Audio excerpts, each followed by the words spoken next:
buenas noches. Bueno, en los últimos días el tema de los feminicidios ha estado muy presente en los medios de comunicación.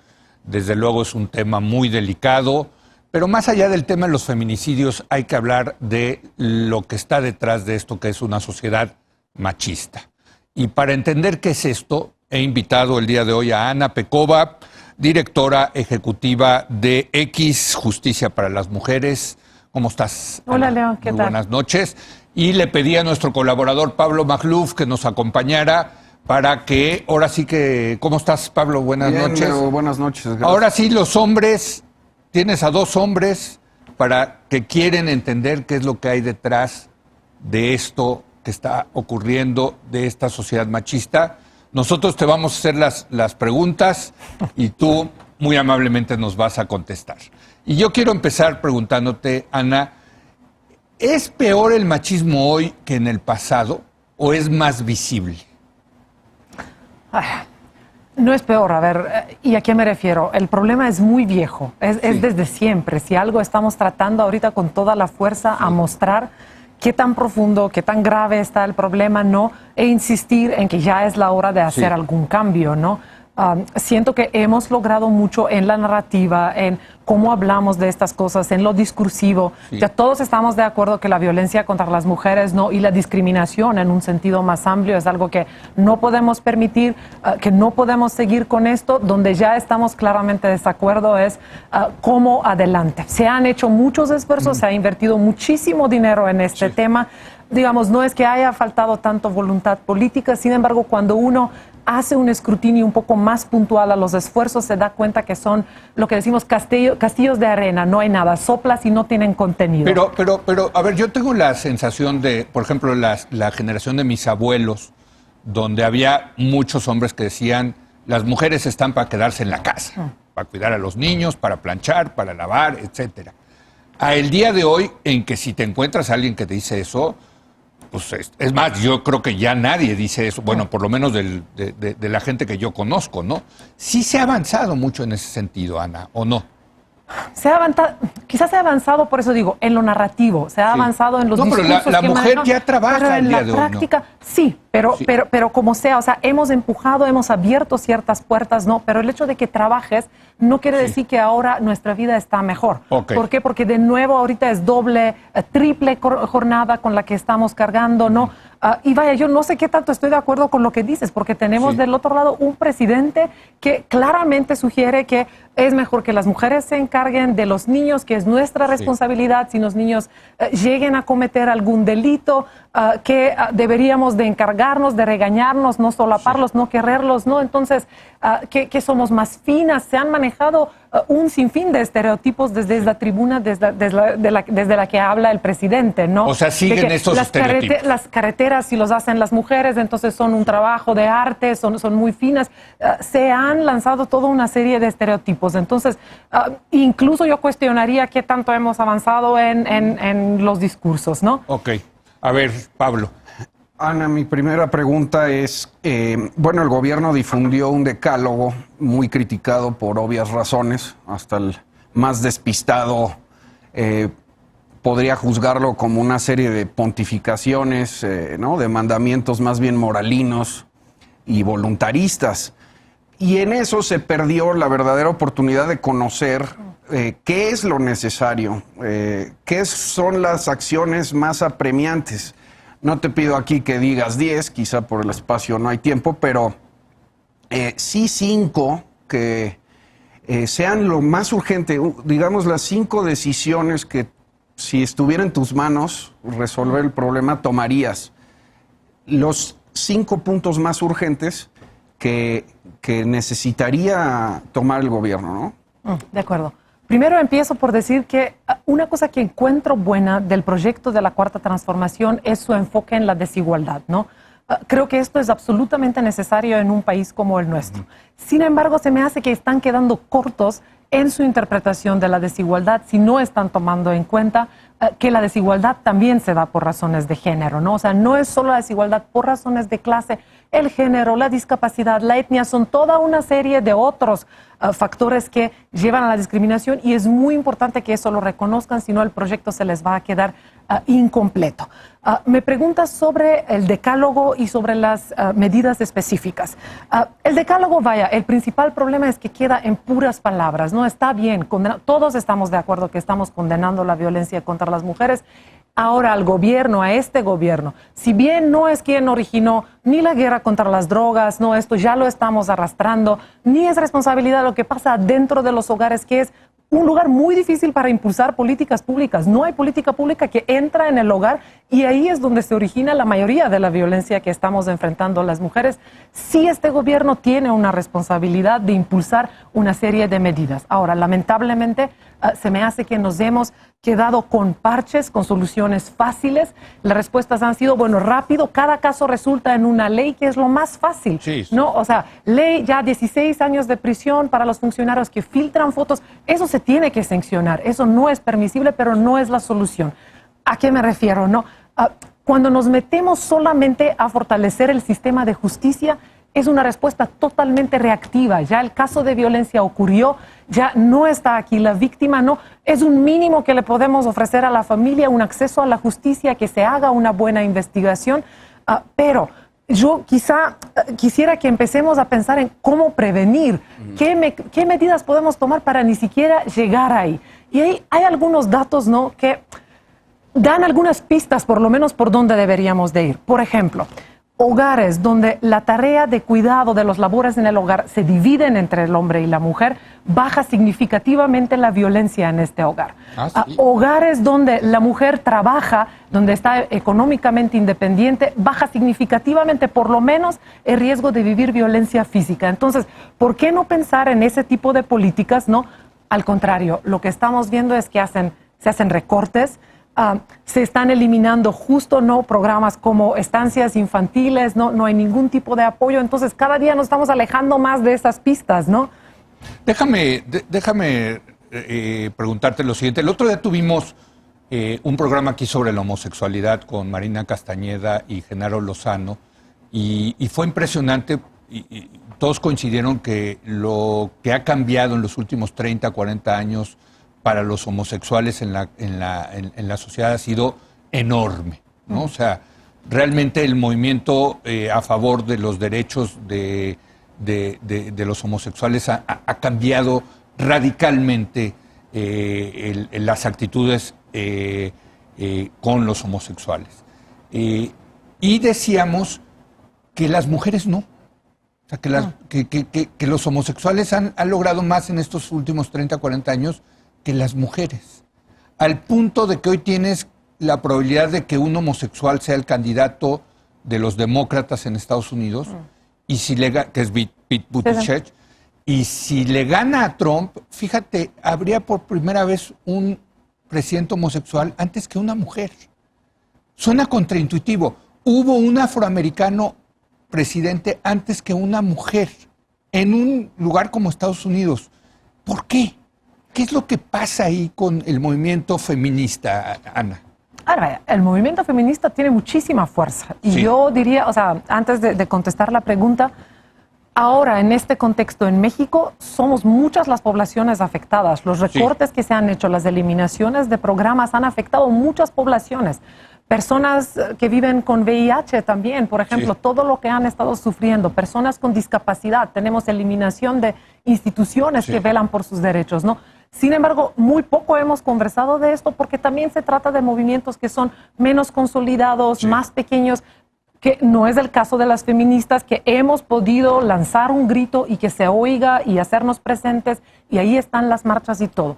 Hemos logrado también mucho, ¿no? O sea, lo que me refería son, si les diría los montos que se han ido invirtiendo en capacitaciones, en abrir instituciones, en tener unir mujeres, son recursos millonarios, pero también hay que entender que es una lucha contra todo un sistema, contra toda una estructura, contra todo lo que hemos aprendido desde que somos pequeños. Pero ¿no? también el tema de la homosexualidad, Ana, ¿no? Sí. O sea, contra todos los perjuicios de la homosexualidad, hombre, caray. Y ese movimiento también tiene todavía retos y mucho por recorrer. Desde luego. No olvidemos que de la población, justo en Estados Unidos, la población de calle, el número de personas LGBT que son parte de la población de calle es enorme. La población que más discriminación en el trabajo vive también son personas LGBT, ¿no? Sí. Que también es cuestión de género, de nuevo, lo que tenemos en común no son agendas aisladas, ¿no? Sí. Lo que traemos las mujeres y LGBT, vaya, en el grupo LGBT hay muchas mujeres mismas, ¿no? Sí.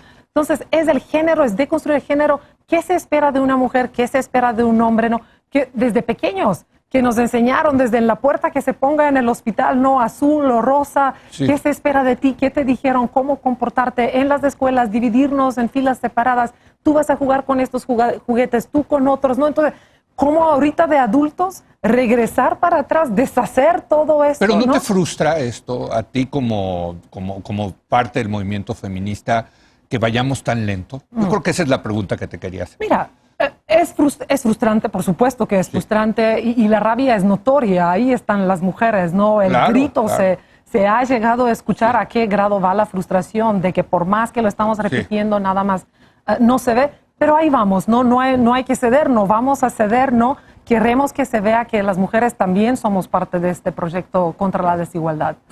Bueno, qué bueno que tocas el tema de los papeles de cada uno de los lados, porque uno de los grandes debates hoy es cuál es el papel de los hombres. Muy importante. Ya sé que no se trata de ellos, pero ciertamente muchos se preguntan, bueno, ¿qué podemos hacer? Hay feminismos separatistas y hay feminismos inclusivos. ¿Qué se le puede decir a los hombres que quisieran participar? Sobre todo, por ejemplo, en las demandas multitudinarias, ¿no?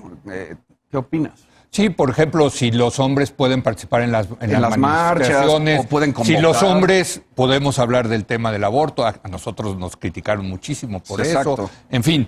De acuerdo, recuerdo esto. Sí. Es una muy buena pregunta, Pablo, si me preguntas a mí, yo creo que esta es una lucha que no podemos sacar solas las mujeres, ¿no? Finalmente este mundo lo estamos compartiendo, entonces nos tenemos que sumar, tenemos que creer en este proyecto, hombres y mujeres, y es la única manera cómo va a salir adelante el cambio que estamos buscando.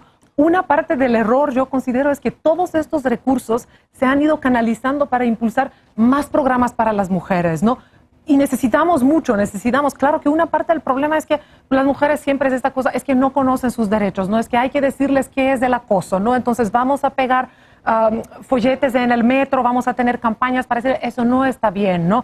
No lo toleres, si te pasa esto, tú denuncia, ¿no? Entonces, de repente, ahí sí se ha ido avanzando, tenemos mujeres cada día más empoderadas, que piden más, que buscan más, que no aceptan lo que se ha aceptado por muchos años, pero por otro lado, no se ha hecho nada con los hombres, ¿no? Entonces, una cosa que hemos estado exigiendo, una parte de estos recursos se tiene que ir para ir repensando las masculinidades, ¿no? Y ahí nos tenemos que sumar todos. Eso no es un problema que se va a resolver en las instituciones de justicia. ¿Dónde está CEP? ¿Dónde están las escuelas, no? Para cómo se abordan los temas. Yo todavía en las escuelas tengo hijas pequeñas, ¿no? Te doy un ejemplo muy sencillo.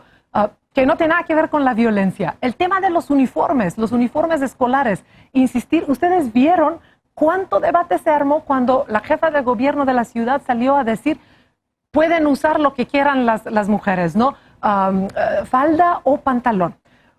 ¿Por qué es relevante esto? Tengo 2 niñas en la casa. Se quejan, odian la falda. Me dicen, mamá, lo único que yo puedo hacer en el recreo es sentarme con las piernas así y chismear con mis amigas. Y los niños están detrás de un balón, están jugando fútbol, están corriendo. Claro. Yo también quiero jugar fútbol. Las 2 juegan, compiten en la liga de fútbol, son muy buenas, ¿no?